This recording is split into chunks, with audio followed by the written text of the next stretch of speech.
Hello everyone, welcome to my mini vlog. ಇವತ್ತು morning ಎದ್ದು terrace ಮೇಲೆ ಹೋಗಿದ್ದೆ. ಅಲ್ಲೇ ತೋಟಕ್ಕೆ ಹೋಗಿದ್ದೆ. ಇವರೇನೋ ಕ್ಯಾಪ್ಸಿಕಮ್ ತುಂಬ್ತಿದ್ರು, ನಾನು ನೋಡ್ತಾ ಇದ್ದೆ.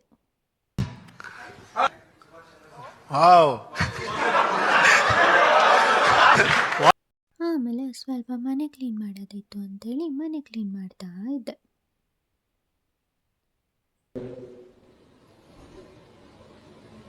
ಮಾತೇ ಇಲ್ಲ. ನಿಂಗೂ ಸ್ವಲ್ಪ ಫ್ರೆಶ್ ಅಪ್ ಆದೆ. ಹಾಗೆ ಮನೇಲಿ ಮಾವಿನಕಾಯಿ ಇತ್ತು, ತೊಗೊಂಡು ಬಂದು ತೊಳ್ದು ಕಟ್ ಮಾಡಿ ಇಟ್ಟೆ.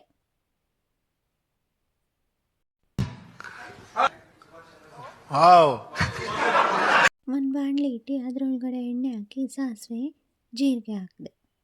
ಅದಕ್ಕೆ ಮಾವಿನಕಾಯಿ ಹಾಕಿ ಉಪ್ಪು, ಅರಿಶಿನ ಮತ್ತು ಖಾರದ ಪುಡಿ ಹಾಕಿ ಅದನ್ನು ಚೆನ್ನಾಗಿ ಮಿಕ್ಸ್ ಮಾಡಿದೆ. ಅದು ಬೇಯೋ ಗಂಟ ಮಿಕ್ಸ್ ಮಾಡ್ತಾ ಇರಬೇಕು. ಆಮೇಲೆ ಆಫ್ ಮಾಡಬೇಕು ಅಷ್ಟೇ.